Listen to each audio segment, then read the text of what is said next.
You're listening to EFT Radio Online, where we explore meridian tapping techniques for self-help and peak performance. By listening to this audio, you agree to the disclaimer located at eftradioonline.com/disclaimer. If you'd like to get the schedule of all the upcoming EFT radio shows and access to archive shows, please visit us at eftradioonline.com, where you can subscribe to our free newsletter.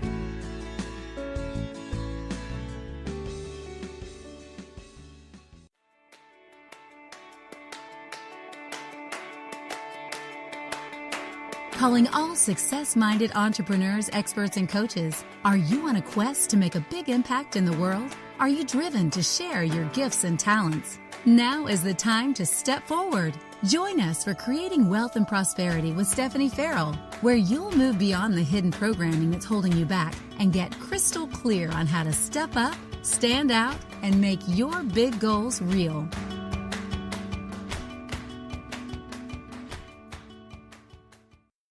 Welcome to Creating Wealth and Prosperity. This is your host, Stephenie Farrell. Today I have a special guest interview with Dr. Partha Nandi.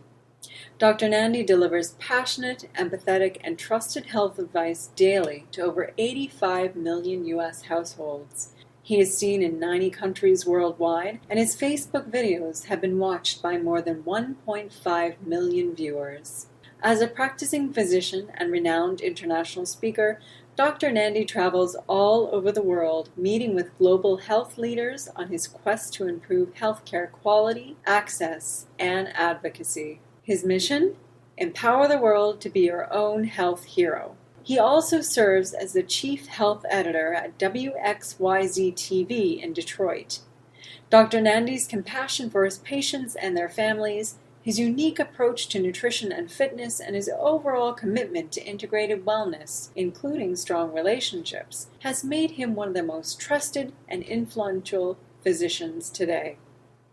On this episode, we'll be talking with Dr. Nandi about his new book, Ask Dr. Nandi: 5 Steps to Becoming Your Own Health Hero for Longevity, Well-Being, and a Joyful Life. It's my pleasure to introduce you to Dr. Nandi. I hope you enjoy this interview, folks. I've heard you use the very interesting term health hero. Can you tell us what is a health hero? Yeah, that's a great question. And a health hero is a term we've coined that really describes how we live, how our community lives. And the way we live is basically where we advocate for our health. So making health the number one priority in our lives, and that's the way we've train our kids and our family and our community. We started this movement, and started in my office, in my community, in my city. And so when we did that, people really resonated. They said, this is an interesting concept, how instead of trying to say go on a diet or go on some exercise kick, you actually advocate for yourself and doing things that embody small changes yielding big results. And so we started a television show with that, one station in Detroit, and now we're at in 95 million homes in the U.S. and about 250 million homes outside the U.S. So it really is, I think, is a powerful method. And again, it's just about advocating for your health and making your health and your wellness your number one priority.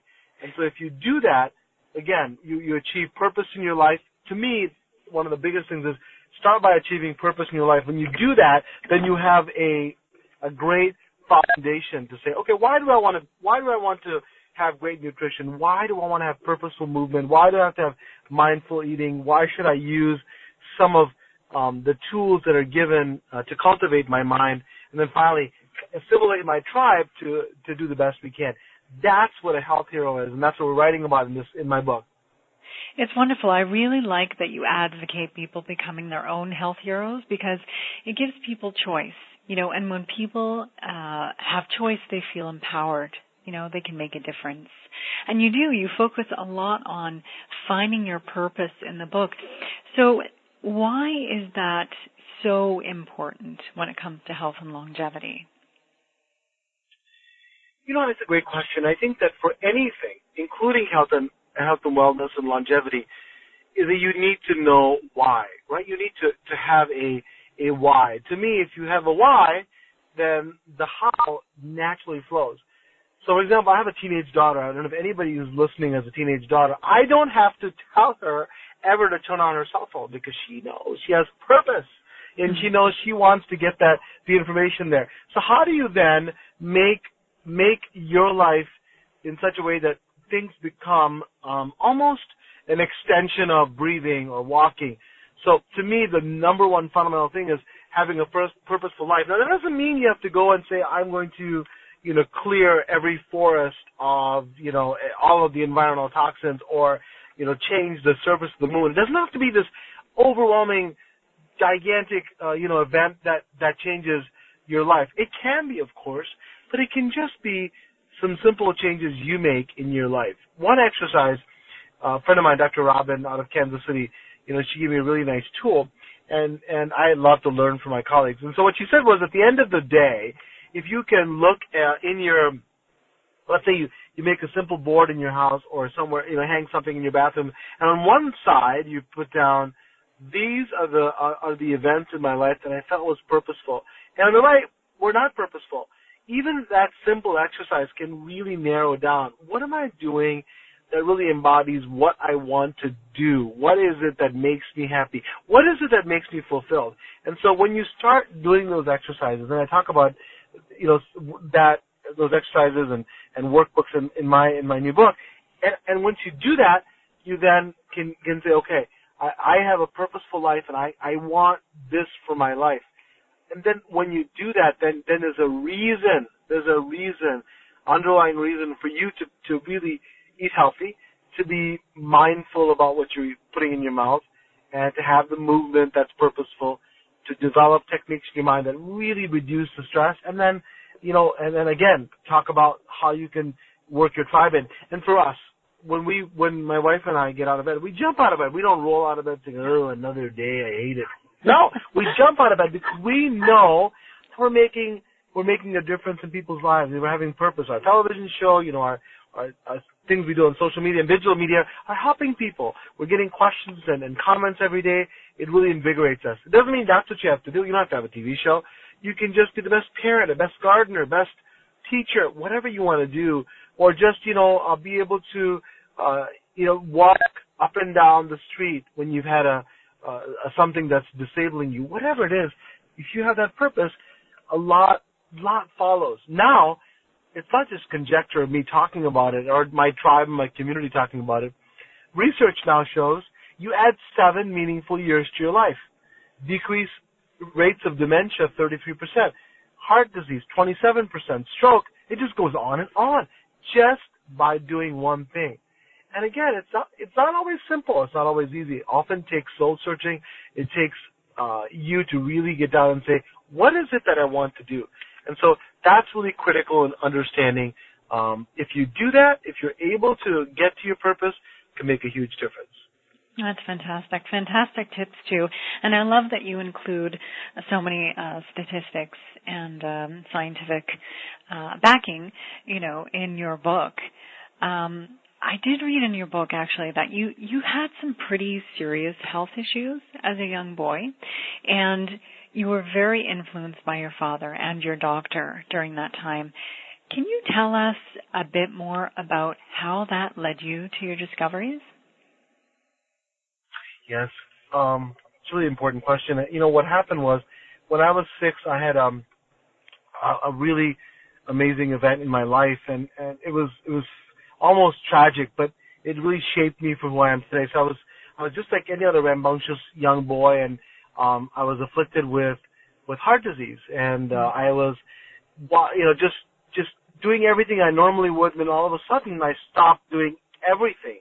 One thing I wanted to do was listening to my sports, my sports that I had on the radio, and so my parents were really quite worried. I was losing weight, wasn't eating. They went to a number of doctors. They went to traditional doctors. We didn't give them answers. They went to alternative doctors. In fact, I was covered in garlic for an entire day. I was covered in mustard oil for an entire day because parents, as a parent, I now know that you would do anything to help your children. And in that part of the world, we had traditional medicine and alternative medicine, and nothing really worked. Then one day, my mom and my dad really insisted on taking me to a really prominent pediatrician. It was Christmas Eve, I remember it well, and the doctor said, we have to admit him today, and I was admitted for 2 weeks. And really I was months away from losing my life because I had a disease called rheumatic heart disease, which was really eating away at my heart. And what happens is that when that occurs, your heart is not pumping, it could really fail.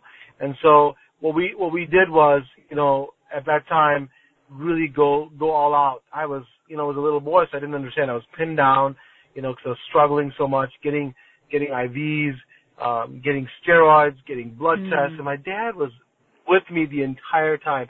He was a very prominent scientist in India. Probably 3 people did what he did, but he was there every step of the way. And I remember always knowing that he and my doctor there, as well as my mom, my sister, really stood by me. They were my first health heroes. And at that time, I didn't know the significance, but really that led me towards a career in medicine. And so I practiced, and I thought I did a great job. I was, an advocate for my patients. I thought I knew, what needed to be done. However, here's the thing.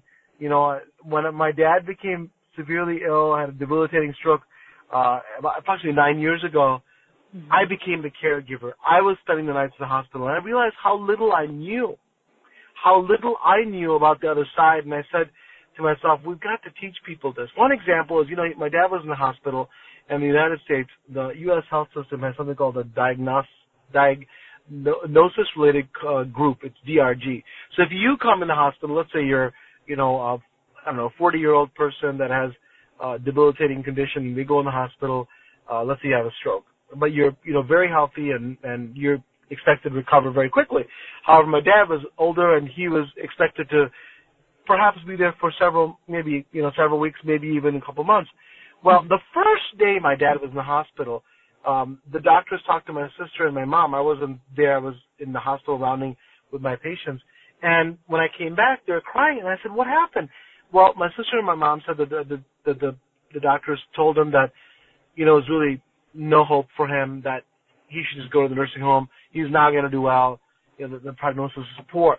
And I was really shocked. I said, how does someone know this after seeing him for one day? What my mom and my sister didn't know, that I did know, was this concept of a diagnostic-related code, which means that my dad, who was far more ill than somebody who was healthier, and my dad would be there for a longer time, they would get paid the same amount for my dad as somebody else who was more healthy. So my dad became a cost center. So they wanted to basically get rid of him. And so there are small things that you can teach people. I mean, that, and also advocating for prevention, advocating for the diet, advocating for, all the things I talked about. But I said it shouldn't take a tragedy to do that. So how do we pay our health forward? How do we develop these health heroes with information armed to help themselves and their family? That really is where the idea of health hero was born. And that's what really motivated me. And, we spent 9 long years taking care of my dad, and, they told us he would really not do well at all, and the prognosis was very poor. I don't think they even expected him to survive a year, but 9 years he survived. He was able to see the birth of my children. That's really worth it. That's really worth it. We lost him recently, but, after a long struggle, but, those 9 years we wouldn't have had if we didn't have health heroes and we didn't have advocates. And that's what I want to give people. Those tools, those ideas, not only to advocate for your loved ones when they're ill, but how do you prevent them from becoming ill in the first place? What can we do? What simple steps can we make in our lives to make that difference? Prevention is so important. It absolutely is. And, I think we are going wrong in terms of how the healthcare system is. Do you think people still, do you think they take their health for granted? That's a great question. So, the idea is, again, pay it forward, when you're healthy, right? Pay your health forward. So not just when you're sick, but rather before that happens. So remember, there's something called being in a subclinical state. So that means that, you may not have any symptoms, but, things may be coming up in the future. So I wish, in my book I talk about this, I wish people had a Google Map. I don't know if you ever used Google Maps, but they give you this whole, this forecast that in 4 miles in this area of red, where everything's going to stop, and there's traffic ahead. I mean, imagine if you had that for your life. Well, everybody then would say, oh, I better start taking care of myself. Just like you say, okay, I'm not going to take this route because Route 5 is blocked completely. Well, you don't know your Route 5. And so, we don't have a magic ball. We don't have Google Maps. But we do know this. If you don't take care of yourself now and in health, you will not do well in the future. So that's the idea of prevention. Don't just look at the outside shell of a person either, meaning that people say, well, I'm thin.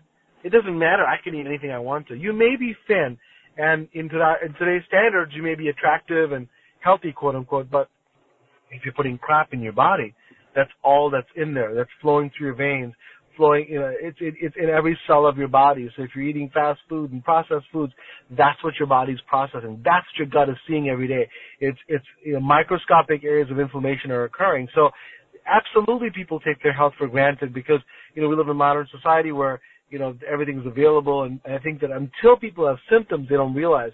But the message I'm really talking about in my new book is how do we then really do things that are not really that profound, but can lead to profound changes in your health, meaning that, let's say some simple steps in eating, eat until you're 80% full, 2/3 full, 80% full, instead of just gorging yourself. And a lot of people go to these buffets, and one of my favorite stories when I'm talking is that, it becomes a war between me and the buffet, and I'm going to win. And you think that if you clean the entire place out, you've got your money's worth. But in fact, you're really hurting yourself. You're taking yourself out of the equation. So, that's the key. How do you pay your health forward and not fall prey to the things, all I can feel is all I know. There's so many things your body adapts to. For example, I had a gentleman with colon cancer just about a week ago. He had a big mass in his colon, yet, he didn't have any symptoms. And so how do we then convince the public and explain to people, listen, you know what, you could have other processes going on. Let's do the things that we know we can with purpose, with meditation, with mindfulness, with really great nutritional techniques and movement to really flip the switch. And that's really what I talk about in my book and advocate for that. Again, nothing is crazy, nothing is, really out of the question for most people, and there's not 10 things to buy. It's just, life to me has purpose. Life is an exercise. Life allows you opportunities to do all these things in your normal, everyday, run-of-the-mill, going to the grocery store and living with your family and your community. That's wonderful. You really give some great practical tips in the book.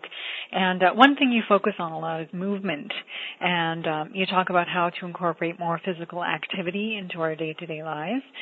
And I work with so many entrepreneurs and professionals who are just struggling to balance family life with career, and often they just tell me they're too tired or they're too busy to exercise.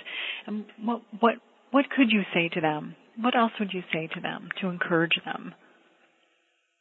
Well, what I would say is that, make life your exercise. So people say, well, that's well and good. What do you mean? I said, everybody has an opportunity to walk more. Everybody has an opportunity to walk up the stairs more, do things that are really exceptional for your health. So if you are, picking up a gallon of milk instead of just picking it up, do a few curls. And if you're instead of, if the store is a couple blocks, instead of jumping in your car and again sitting, walk. If you're spending time with the kids, move with them, run around with them, make life your activity. Movement that's natural is exciting. If you garden, then, do the gardening, do it with passion. And again, if you do these things, that really will help you, because a lot of us just, we have so many excuses about why we don't have enough time, but really life affords you so many opportunities to be able to do the things you do. You can just take your chair and do a few exercises with your arms or your legs. I mean, it takes literally 5 minutes, but those 5 minutes count throughout the day. Rather than saying, I'm going to go to the gym 3 times a week for 20 minutes and then do nothing else. One of my favorite exercises is, my office where I practice is next to a gym, and in the gym, there's a huge parking lot, and I like vulture watching is my one of my favorite activities. So I I watch these cars as they circle the parking lot looking for the closest spot to the door to the gym because it's not time to exercise yet, you know? If somebody could carry them from their car into the gym and into their treadmill, they'd be very happy. And that's the mentality I'm trying to avoid, you know? So, but you and I have seen it, right? I mean, here you are, you're trying to get more movement, yet you will not even move more than 20 steps to get to the facility. So, again, it's not about, what's that? I have seen that, yes. All the time, and you know, and so make life your movement. Park as far away from your entrance as you can. Walk up the stairs, even if it's 3 flights of stairs. Do it, because that is what real conditioning is, and the data is spectacular. Again, adding years to your life with purposeful movement, not always just going to the gym or doing some crazy fad. I think doing CrossFit and then doing ultra this and ultra that.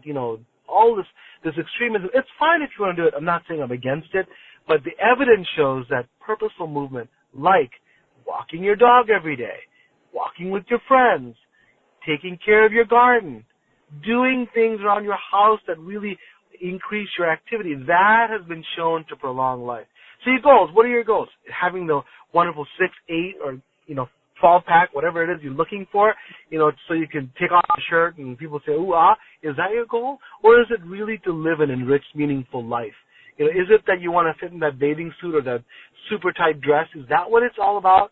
Or is it really about, again, nourishing your body and your mind with the movement so that everything is flowing in concert? I did a Facebook Live just recently about the connection between the heart and the mind. And, they talk to each other. So when you exercise your heart in a way that's within your limits, it sends signals to your brain. And that can change your mood. That mood then can change your purpose in your life. I mean, that's what I'm talking about. At the end of the day, you say, what are your goals? It's really not to have as much sweat as possible, to lift as heavy a weight that you possibly can so you can drop it and make a loud noise so people can hear you. That's really not the goal of movement.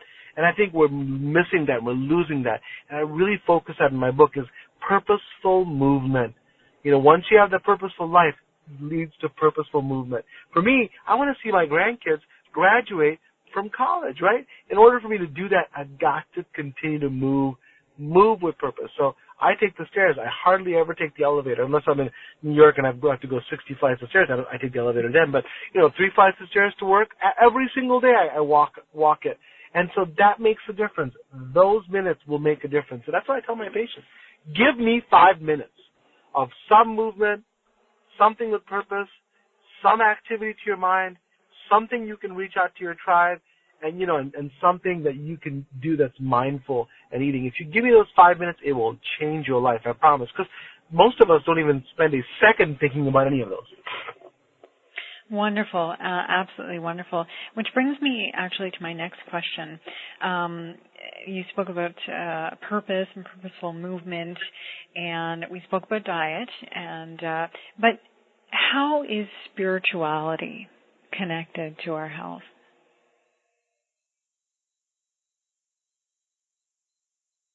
I think that's a great question. One thing I'll tell you is that to me, diet is a bad word. We never use diet in my family because I said diet to me is a synonym for failure. In fact, I should call Webster's and say, what?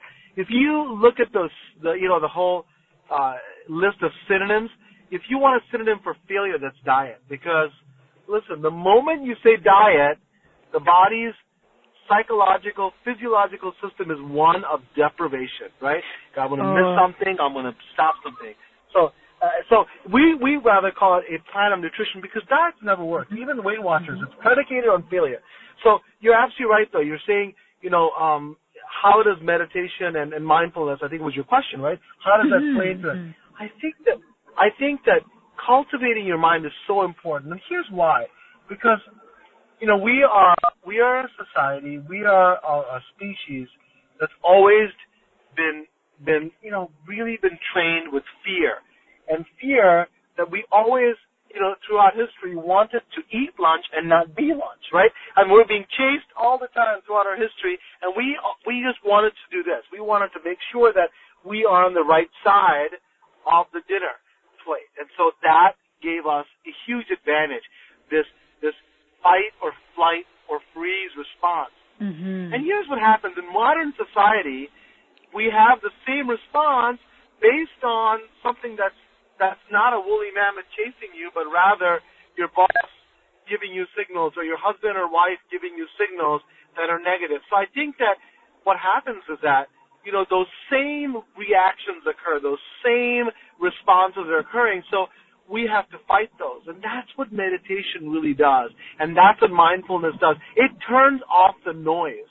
It turns off some of the noise that you have that really can change the whole equation. And when I say noise, that noise can really increase some of the stress hormones like cortisol, like ACTH. And those have been stress hormones that are really have been wreaking havoc on so many of our society members. So many of the killers that we have, like heart disease and stroke, have been really because of the fact that we have these up levels of stress hormones, like I talked about with cortisol. What meditation and mindfulness does is it takes that away and reduces it to significantly lower levels. We did an experiment in Detroit, Michigan, in a mobile meditation unit in one of the toughest precincts where people had problems, and we took the officers a little bit begrudgingly sometimes. They weren't excited about going in, but when we did a bit of meditation, within 5 or 10 minutes, an amazing thing happened. Their heart rate and blood pressure went down. And, even after they stopped doing it, it was sustained after practicing this for a while.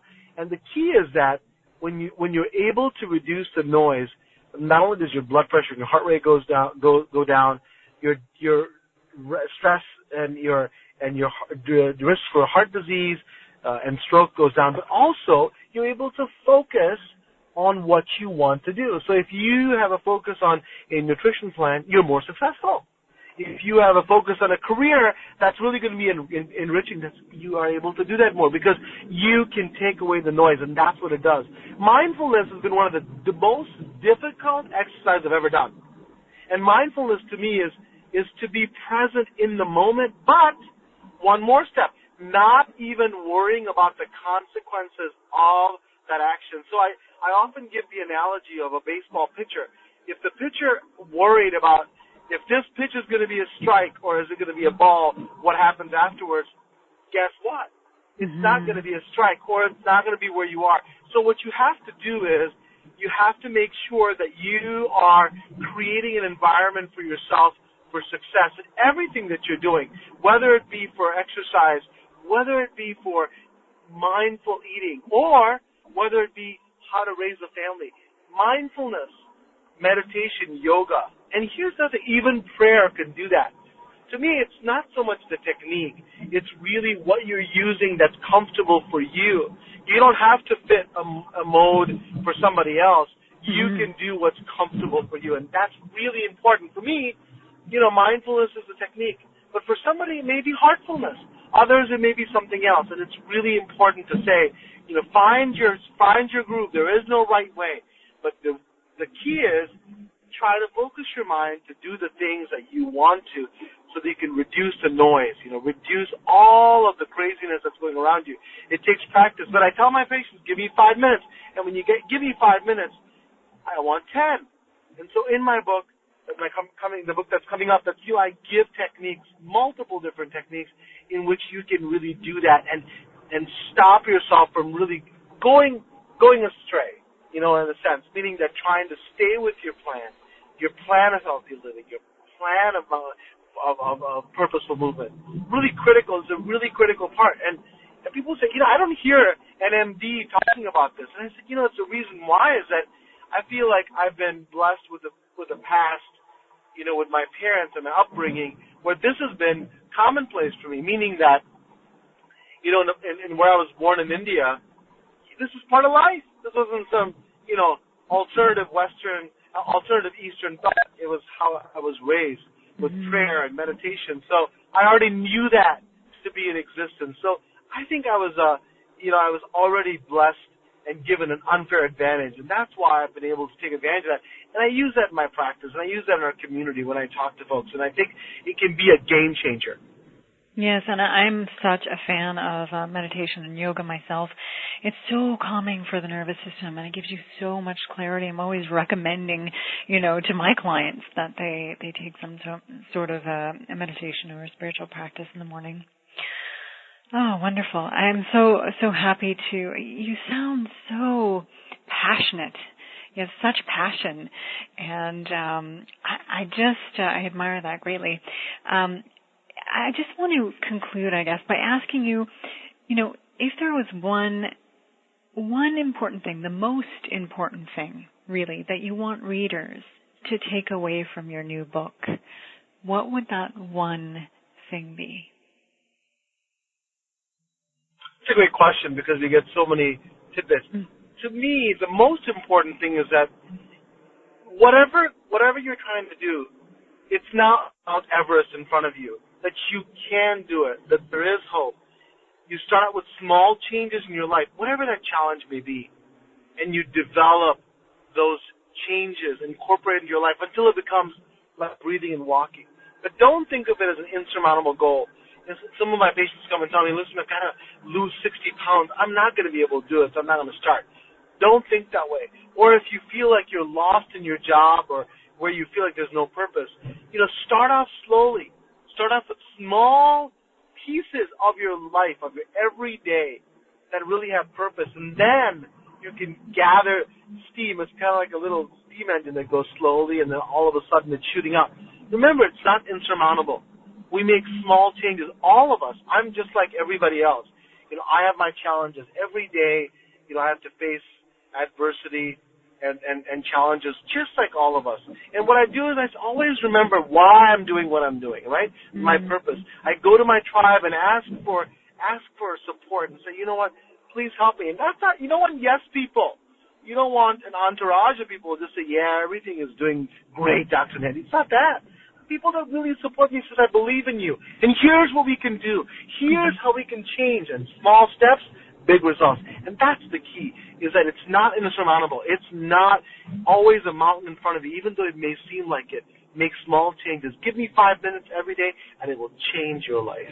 Wonderful, wonderful. Thank you so much, Dr. Nandi. It was such a pleasure speaking with you today. Absolutely, absolutely. It's my pleasure. Thanks for having me on. And if you want me, I can give a link if you'd like of where people can get my book. Yes, it please. Releases September 12th, but we also have several gifts for people who want to order that are watching or listening to your show, rather. Yes, please. And where can they find that?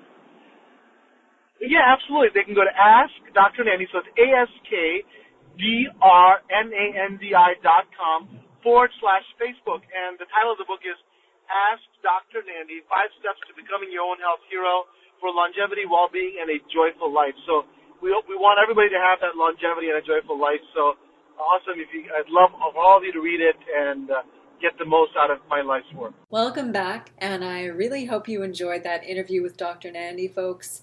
I hope it inspired you to take charge of your own health by becoming your very own health hero. I encourage everyone to go out and get a copy of the book, Ask Dr. Nandi, 5 Steps to Becoming Your Own Health Hero for Longevity, Well-Being, and a Joyful Life. Grab one for yourself and a friend or family member. And ordering the book, you can go right to AskDrNandi.com/book. It's really great, folks. I know it'll make a big difference for you. It's so empowering to know you have choices. The small changes really do make a big difference in the quality of your life, but sometimes we have a lot of resistance to making the changes we need to. We often know what we should do, but we don't actually take the action we need to make the difference. If change is difficult, or if you don't know where to get started, I can bring you that clarity. I can help you break through that resistance so that you can let go of whatever is weighing you down and move forward toward your personal and professional goals. Contact me for a free assessment conversation where we'll spend time discovering what might be holding you back. Email me at Stephenie, that's Stephenie, at Stephenie Farrell, that's Stephenie, F as in Frank, ARRELL.com.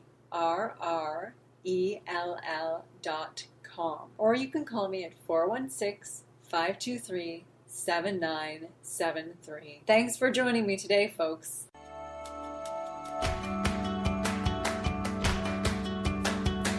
Are you sick of giving too much and not earning enough? Have you wasted years playing small? Believe me, I understand because I've been there. Hi, this is Stephenie Farrell from CreatingWealthAndProsperity.com.